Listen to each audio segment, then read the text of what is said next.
Firoz Gandhi college Hindi विभाग द्वारा संचालित ऑनलाइन कक्षाओं में आपका स्वागत है। मैं हूं डॉक्टर संतोष पांडे। यह क्लास एमए फर्स्ट सेमेस्टर के प्राचीन एवं मध्यकालीन काव्य से संबंधित है।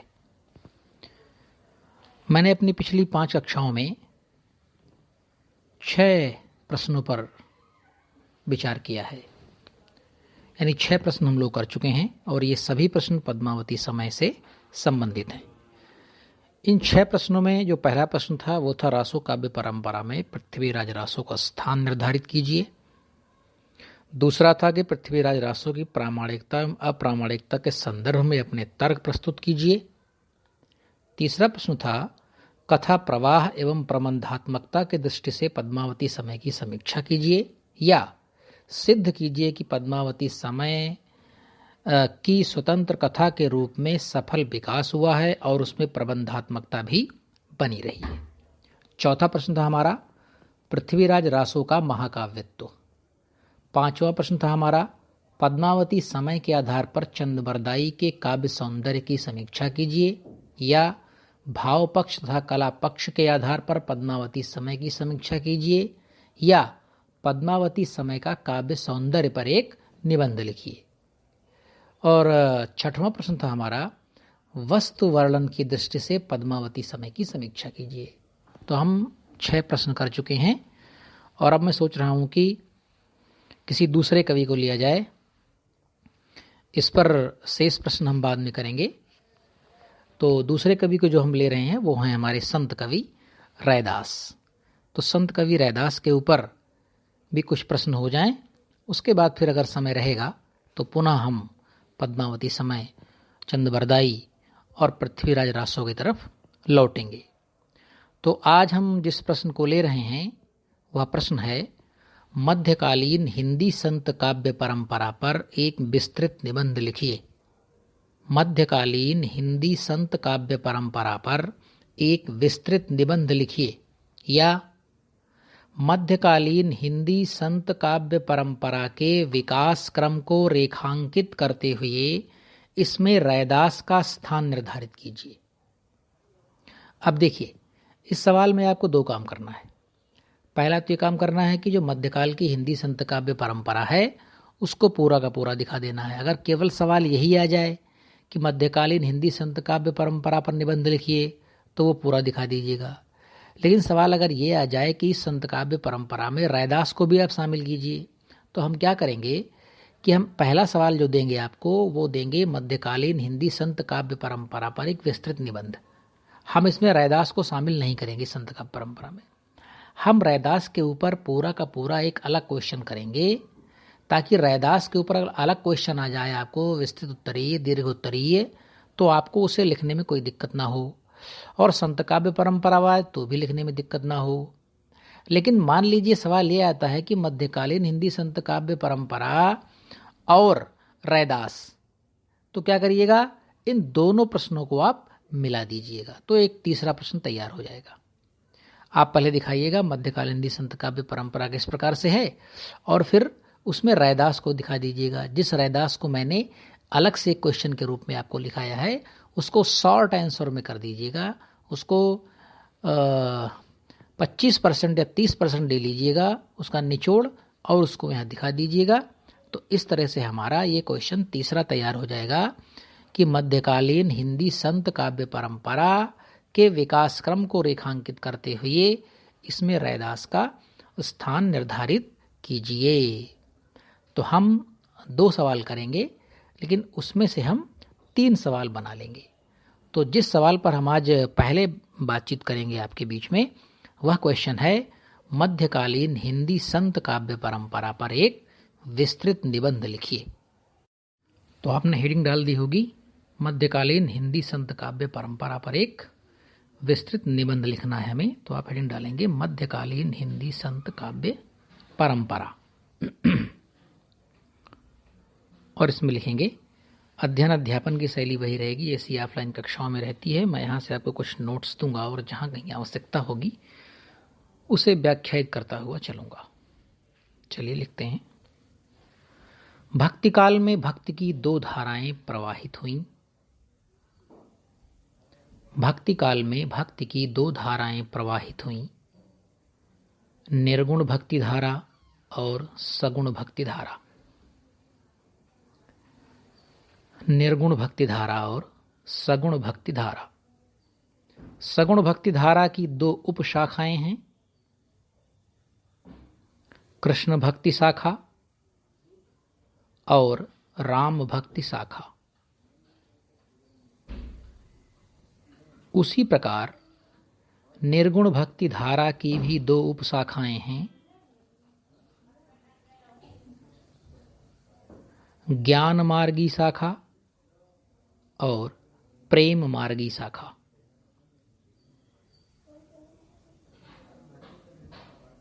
उसी प्रकार निर्गुण भक्ति धारा की भी दो उपशाखाएं हैं, ज्ञान मार्गी शाखा और प्रेम मार्गी शाखा। निर्गुण भक्ति काव्य की ज्ञान मार्गी शाखा को या ज्ञानाश्रयी शाखा को संत काव्य भी कहा जाता है।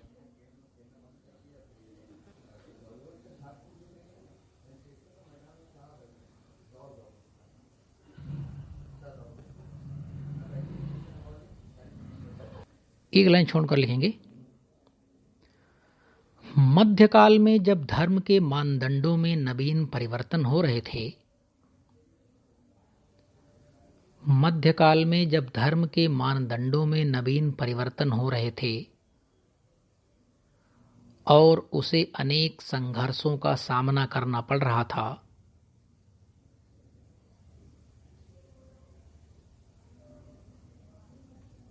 उस समय संत संप्रदाय ने धर्म का ऐसा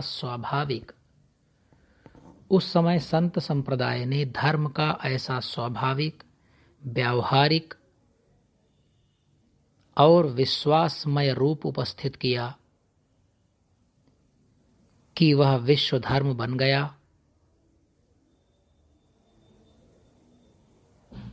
उसने अंधविश्वासों को तोड़कर समाज को पुनर्संगठित किया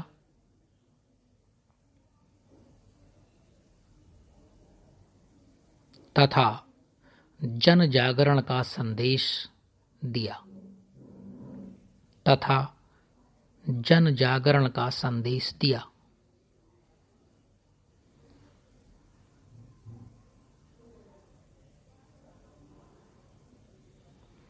समाज के जिस स्तर तक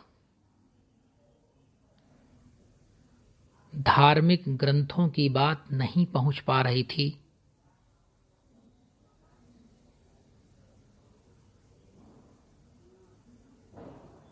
उस स्तर तक जीवन के संदेश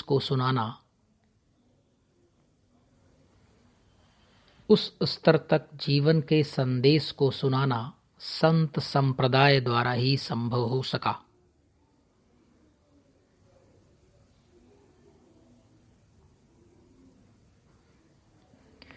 इस प्रकार की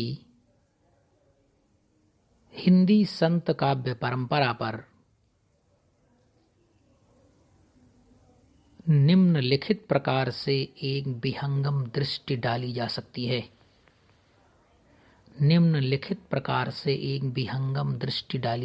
है।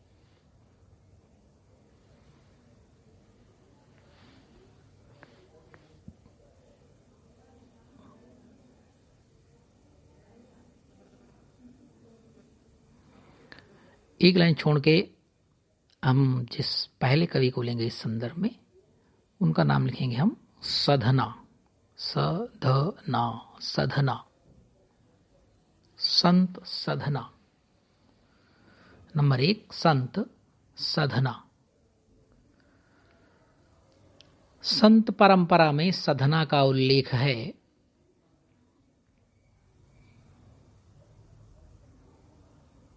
डॉक्टर ग्रियर्सन ने इनका समय 10वीं शताब्दी निर्धारित किया है और साधना पंथ का भी उल्लेख किया है।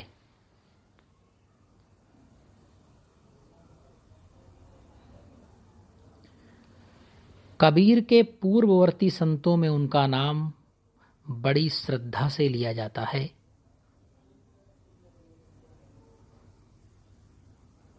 और कहा जाता है कि ये जाति के कसाई थे।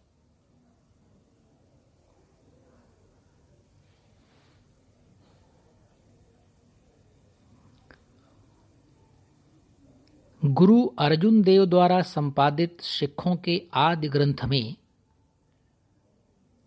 गुरु अर्जुन देव द्वारा संपादित सिखों के आदि ग्रंथ में साधना का एक पद मिलता है।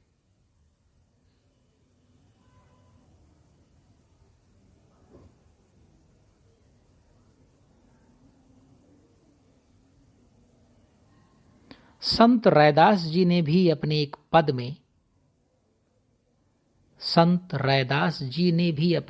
पद में इनका नामोल्लेख उच्च कोटि के संतों में किया है। इनका नामोल्लेख उच्च कोटि के संतों में किया है।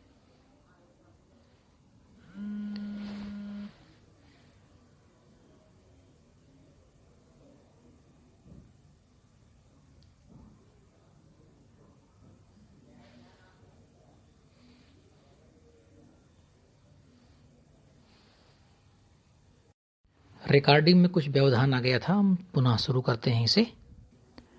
डैश करके उदाहरण लिखेंगे रैदास जी का। नामदेव कबीर त्रिलोचनु। नामदेव इनोड का अंदर लिखेंगे। नामदेव कबीर त्रिलोचनु सधना सैणु तरे। सधना सैणु तरे। फुल स्टॉप करेंगे, इनकामा क्लोज करेंगे। तो इस प्रकार से हमारे संत काव्य परंपरा के ये पहले कवि हुए संत सधना। अब हम दूसरे संत पर आते हैं। आप नंबर 2 पर हेडिंग डालेंगे संत वेणी।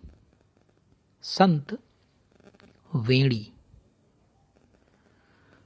संत मत के प्रथम प्रवर्तकों में वेणी का नाम बड़े आदर के साथ लिया जाता है।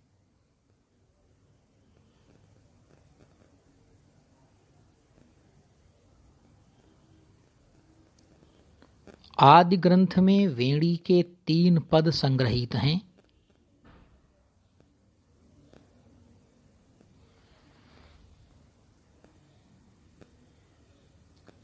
गुरु अर्जुन देव कहते हैं कि वेणी को सद्गुरु द्वारा ज्ञान का प्रकाश उपलब्ध हुआ था।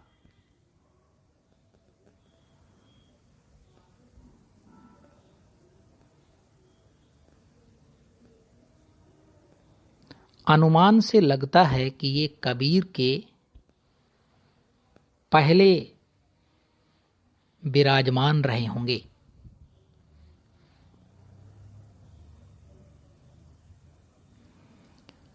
इनके जीवन के संबंध में अन्य कोई भी जानकारी उपलब्ध नहीं है। इनके जीवन के संबंध में अन्य कोई भी जानकारी उपलब्ध नहीं है। अब तीसरे संत आएंगे हमारे संत नामदेव। संत नामदेव हिंदी साहित्य के इतिहास में कबीर के पूर्ववर्ती संतों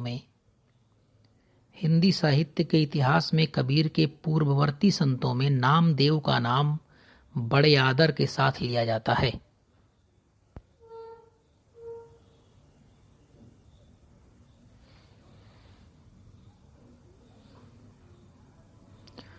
ज्ञानदेव के समकालीन और महाराष्ट्र प्रांत में उत्पन्न हुए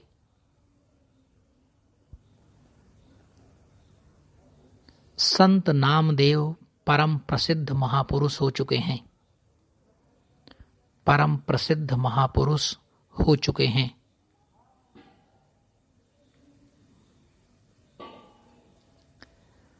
संत नामदेव की रचनाएं हिंदी और मराठी दोनों भाषाओं में पाई जाती हैं। संत नामदेव की रचनाएं हिंदी और मराठी दोनों भाषाओं में पाई जाती हैं।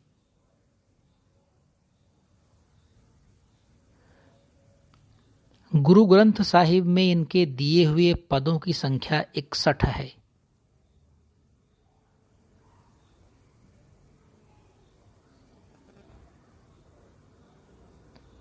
वारकरी संप्रदाय के अनुयायियों में इनके विचार पाए जाते हैं।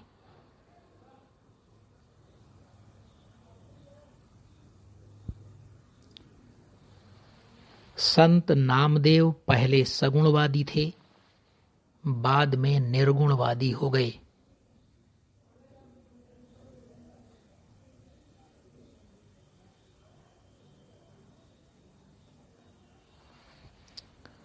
कबीर की तरह नामदेव भी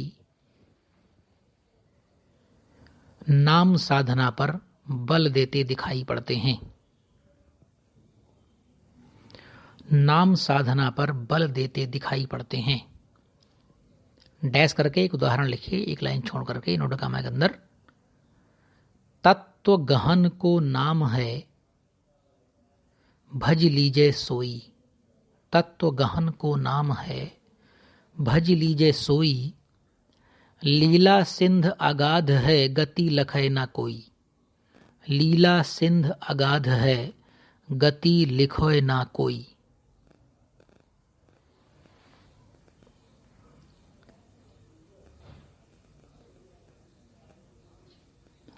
अब इसके बाद हमारे जो अगले संत आएंगे वो हैं संत कबीर। कबीर संत काव्यधारा के सर्व प्रमुख कवि हैं।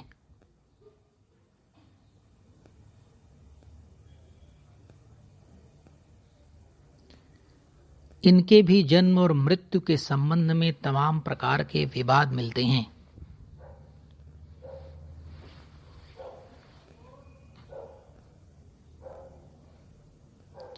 कबीर ने स्वयं अपने को काशी का जुलाहा कहा है।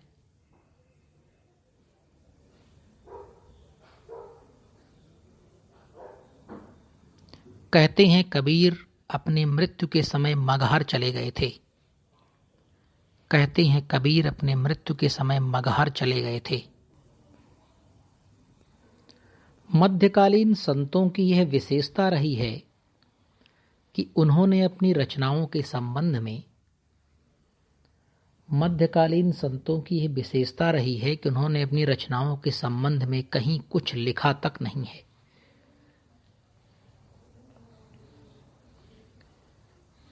कबीर ने भी अपनी रचनाओं को एक कवि की भांति लिखने लिखाने का कभी प्रयत्न नहीं किया। कबीर ने भी अपनी रचनाओं को एक कवि की भांति लिखने लिखाने का कभी प्रयत्न नहीं किया, क्योंकि वे तो स्वयं ही कह चुके थे कि डैश करके नीचे लिखिए, मसी कागद छुयो नहीं, कलम गयो नहीं हाथ। मसी कागद छुयो नहीं, कलम गयो नहीं हाथ।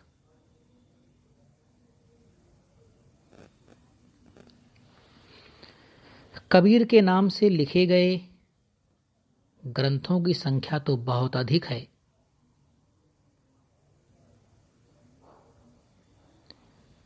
लेकिन उनमें से कुछ प्रामाणिक रचनाएं इस प्रकार हैं।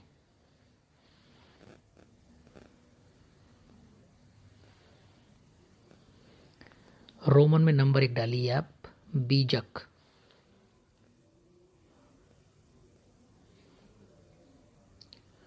बीजक कबीर के उपलब्ध ग्रंथों में सर्वाधिक प्रसिद्ध है।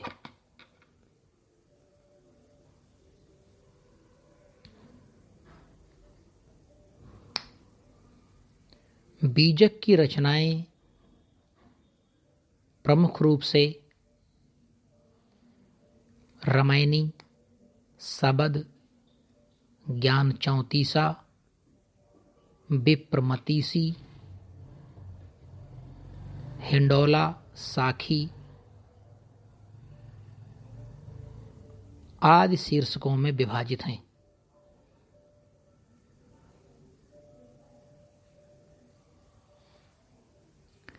रोमन में नंबर 2 लिखेंगे, गुरु ग्रंथ साहिब।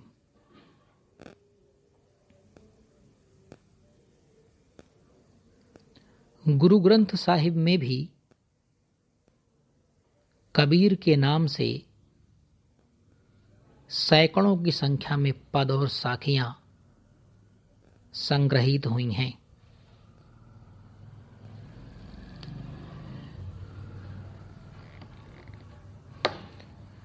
रोमन में नंबर 3 लिखेंगे कबीर ग्रंथावली। डॉक्टर श्याम सुंदर दास द्वारा प्रकाशित नागरी प्रचारणी सभा से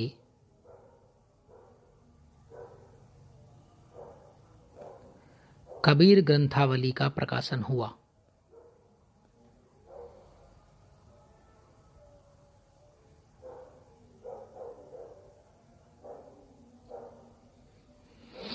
बाद में 1961 ईस्वी में डॉक्टर पारसनाथ तिवारी ने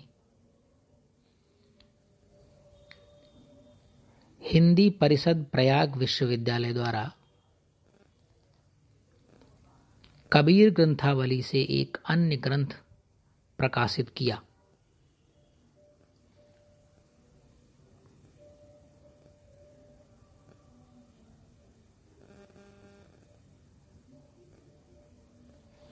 एक लाइन छोड़कर लिखेंगे, कबीर भक्ति पर इतना बल देते हैं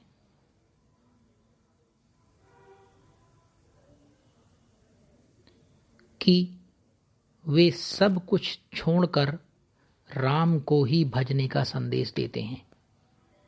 वे सब कुछ को छोड़कर राम को ही भजने का संदेश देते हैं।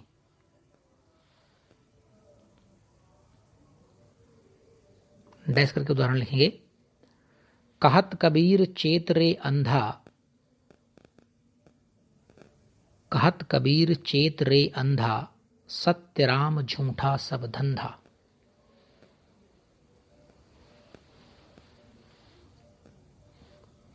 अब यहां पर आप क्या करेंगे, कबीर के संबंध में जो भी 4-6 पंक्तियां आप जानते हो, चाहे उनका दर्शन हो, चाहे उनका रहस्यवाद हो, चाहे उनकी भक्ति हो, चाहे नाम महिमा हो, चाहे कर्मकांडों का विरोध हो, वो चाहे हिंदू कर्मकांडों का विरोध हो, वो चाहे मुसलमानों के कर्मकांडों का विरोध हो, वो चाहे जाति पात का विरोध हो, वो चाहे ऊंच नीच का विरोध हो, वो चाहे आपकी शाक्त का विरोध हो, किसी भी प्रकार की पंक्तियां आपको याद होंगी 4-6, उनको आप यहाँ पर लिखिएगा, उनके संबंध में कुछ बातें बताते हुए, और उन पंक्तियों को उदाहरण के रूप में आप लिख दीजिएगा। अब मैं यहाँ पर जो लिखाऊंगा हो सकता है वो आपको याद करनी पड़े, तो इसलिए आप स्वयं कबीर के बारे में इतना तो आप जानते ही हैं, कबीर आपके सिलेबस में अलग से भी हैं, तो कबीर के संबंध में यहाँ अपनी 4-6 बातें आप लिख देंगे। ठीक है, 4-5 उदाहरण और लिख देंगे कबीर के संबंध में, उनकी प्रवृत्तियाँ क्या हैं, उनकी विशेषताएं क्या हैं। बस अब हम एक साधना हो गए नंबर 1, वेड़ी हो गए नंबर 2, नामदेव हो गए नंबर 3, एक संत को हम बीच में भूल रहे हैं, उन्हें कबीर के ऊपर लिखना होगा हमें। साधना नंबर 1 पर हो गए, बेड़ी नंबर 2 पर हो गए, नामदेव नंबर 3 पर हो गए, नंबर 4 पर आएंगे रामानंद, उसके बाद आएंगे कबीर। ये भूल हो गई है। हम तो चलिए ठीक है, हम रामानंद आप लिख लीजिए, कबीर को लिख लिया है। जब आप फेयर करेंगे तो कबीर के ऊपर आप लिख देंगे रामानंद को। तो आप हेडिंग डालिए संत रामानंद, संत रामानंद। मध्यकालीन हिंदी साहित्य में रामानंद एक युग प्रवर्तक आचार्य के रूप में जाने जाते हैं। मध्यकालीन हिंदी साहित्य में संत रामानंद एक युग प्रवर्तक आचार्य के रूप में जाने जाते हैं। हिंदी साहित्य के भक्तिकाल के तो वे एकमात्र कर्णधार थे।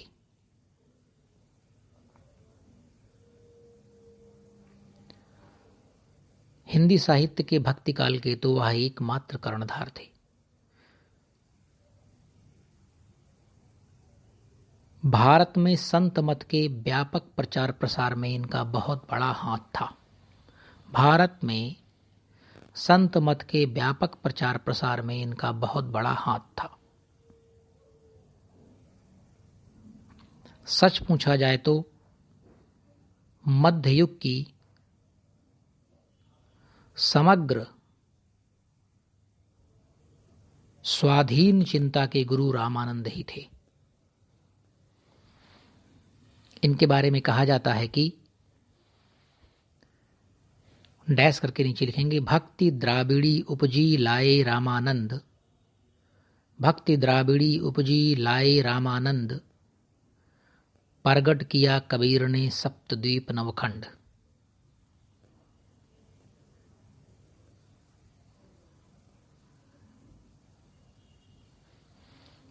सप्तद्वीप नवखंड। एक मान्यता के अनुसार इनकी शिक्षा दीक्षा काशी में हुई थी।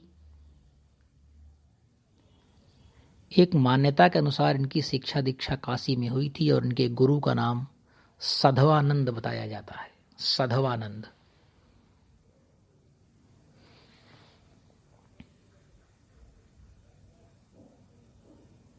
अब आप हेडिंग डालेंगे छोटी सी एक, रोमन में नंबर 1, रचनाएं और सिद्धांत। रचनाएं और सिद्धांत।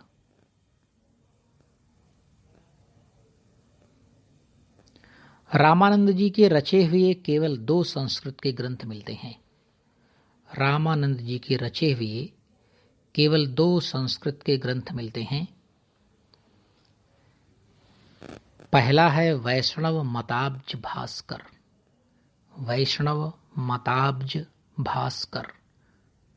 और दूसरा है श्री रामार्चन पद्धति। श्री रामार्चन पद्धति।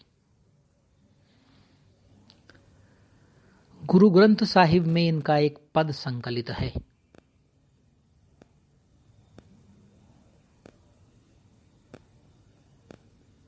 डैश करके वो पद लिखेंगे।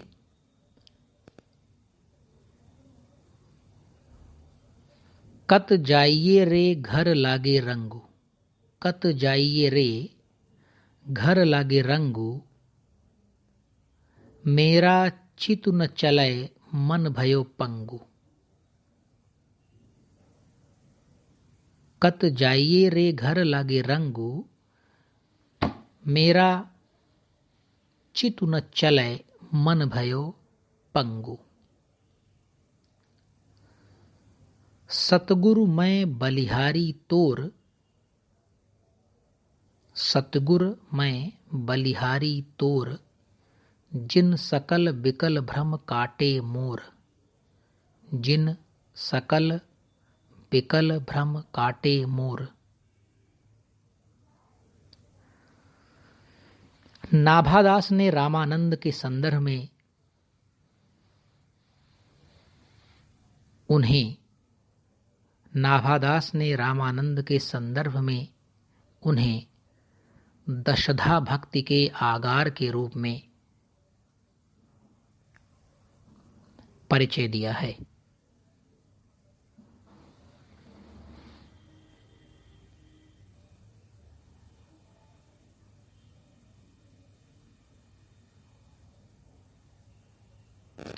तो इस प्रकार से रामानंद का यहाँ पर परिचय हुआ। अब इसके बाद आप कबीर को लिखेंगे और अगले संत कवि आप हेडिंग डालेंगे पीपा। संत कवि पीपा। संत कवि पीपा। संत पीपा भी कबीर के समकालीन संत हैं।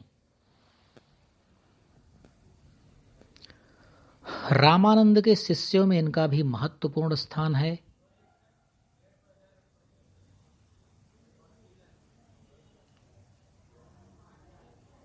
वैराग्य ग्रहण करने के पूर्व ये गगरौनगढ़ के अधिपति थे।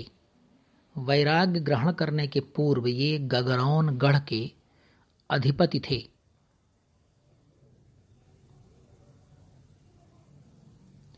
डॉक्टर परशुराम चतुर्वेदी ने इनका जन्म 1465 और 1475 विक्रमी संवत के बीच माना है। 1465 और 1475 विक्रमी संवत के बीच में माना है।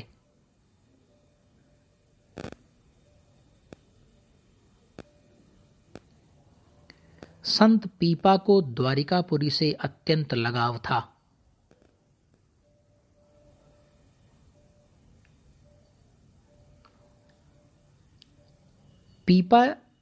संत पीपा की रचनाओं में पीपा जी की बानी, संत पीपा की रचनाओं में पीपा जी की बानी हस्तलिखित रूप में पाई जाती है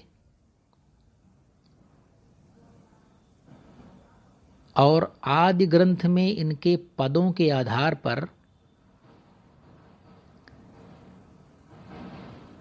21 पद और 11 साखियों का प्रकाशन हुआ है।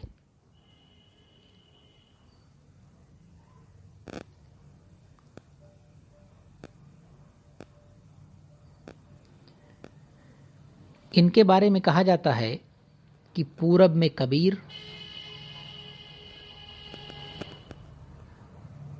और रैदास, पूरब में कबीर और रैदास, दक्षिण में नामदेव, उत्तर में धन्ना ने जैसे भक्ति की मर्यादा रखी, ने जैसे भक्ति की मर्यादा रखी, ठीक उसी प्रकार पीपा ने पश्चिम में भक्ति का प्रचार किया। ठीक उसी प्रकार पीपा ने पश्चिम में भक्ति का प्रचार किया। डैश करके एक लाइन लिखेंगे, धन्य धन्ना भगति को बिनहि बीज अंकुर भयो, धन्य धन्ना भगति को विनहि बीज अंकुर भयो। और अगले हमारे संत कवि हैं धन्ना, और उसके बाद आएंगे नानक। और यहाँ पर हमारा ये सवाल समाप्त हो जाएगा। हमारा सवाल था मध्यकालीन हिंदी संत काव्य परंपरा पर एक विस्तृत निबंध लिखिए। तो धन्ना और नानक को हम अपनी अगली क्लास में लेंगे। इन पर हम अपनी अगली क्लास में चर्चा करेंगे। आप इन्हें इस ऑडियो क्लास को पढ़े लिखें, सुने, नोट्स बनाएं, और जहाँ कहीं कन्फ्यूजन हो आप मुझसे सीधे बात कर सकते हैं, पूछ सकते हैं। हमारे साथ बने रहने के लिए आपका धन्यवाद। अगली क्लास में जल्द ही आपसे मुलाकात होगी। नमस्कार।